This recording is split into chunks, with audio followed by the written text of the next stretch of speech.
Hello guys, I'm Neha from Shikshalaya. Today we'll start up with the new chapter of class 11th which is Principle of Mathematical Induction. So let us see. Consider करते हैं एक mathematical statement जो हमने starting में consider की थी. Sum of n numbers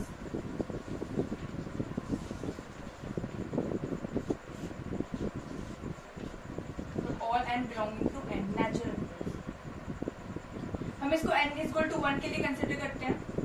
left hand side मेरी क्या हो गई, ये पी एन है, कोई मैथमेटिकल स्टेटमेंट है. मैथमेटिकल स्टेटमेंट को पी एन से डिनोट करते हैं. Left hand side first term कौन सी हो गई, 1. राइट हैंड साइड हम एन की वैल्यू पुट करेंगे 1. 1 plus 1 divide by 2. 2 plus 2 2 divide by 2 equal to 1. तो लेफ्ट हैंड साइड हो गई मेरी राइट हैंड साइड के इक्वल. अब हमें प्रूव करते हैं हम P N is true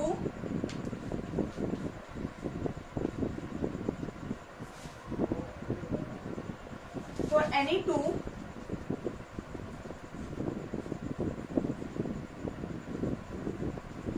consecutive natural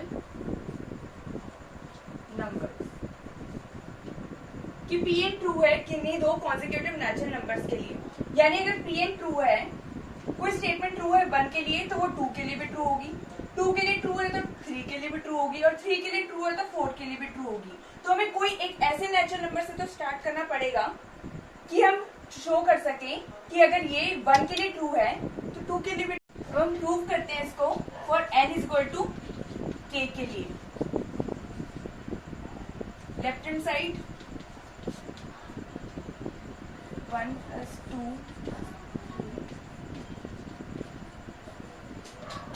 right hand side में हम n की वैल्यू पुट कर देंगे. n is equal to k plus 1 divide by 2. ये क्या है, sum of natural numbers k plus 1 divide by. तो left hand side is equal to right hand side. So it is true for n is equal to k. Let us suppose that the statement is true for n is equal to k plus 1. अब हम suppose करते हैं कि statement true है n is equal to k plus 1 के लिए. हम n में n is equal to k plus 1 put करेंगे. और k plus 1 कैसे पुट करते हैं, k term plus k plus 1 term. हमने पहले सीखा था k टर्म क्या हो जाएगी, 1 प्लस 2 प्लस 3, n को k से रिप्लेस कर दिया, प्लस k प्लस 1. अब सम ऑफ n नंबर्स क्या होता है, हमने पहले निकाला था k plus 1 divide by 2 plus k plus 1. हमने k की वैल्यू इसमें पुट कर दी. हम इसे सॉल्व कर रहे हैं.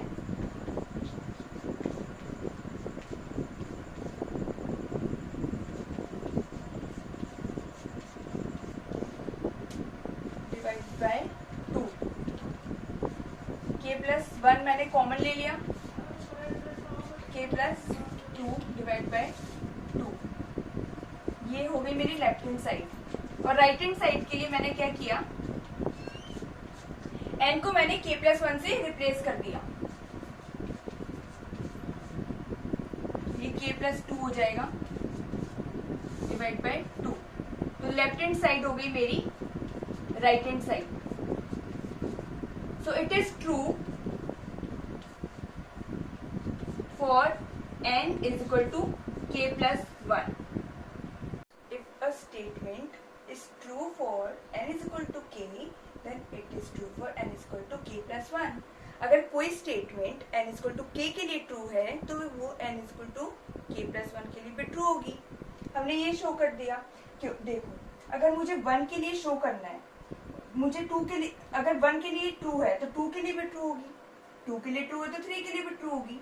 तो अगर मुझे सारे नेचुरल नंबर्स के लिए शो करना है तो मुझे एटलीस्ट एक तो नेचुरल नंबर ऐसा पिक करना पड़ेगा कि जिसके बेसिस पे मैं बोल सकूं कि सारे नेचुरल नंबर्स के लिए ट्रू है. तो वो नेचुरल नंबर मैंने पी वन ले लिया, वन नेचुरल नंबर ले लिया। अब ये क्या है, steps to prove a mathematical statement. ये स्टेप्स है एक मैथमेटिकल स्टेटमेंट को प्रूव करने के लिए। Check P1 is true. हम सबसे पहले क्या चेक करते हैं, P1 इज ट्रू, कि P1 ट्रू है कि नहीं है, क्योंकि हमें एटलीस्ट एक नेचुरल नंबर चाहिए ये सारे नेचुरल नंबर्स शो करने के लिए कि ये ट्रू होंगे। Assume pk to be true. Third step, show pk+1 to be true using pk। अगर pk के लिए ट्रू होगी यानी 1 के लिए ट्रू होगी तो 2 के लिए भी ट्रू होगी।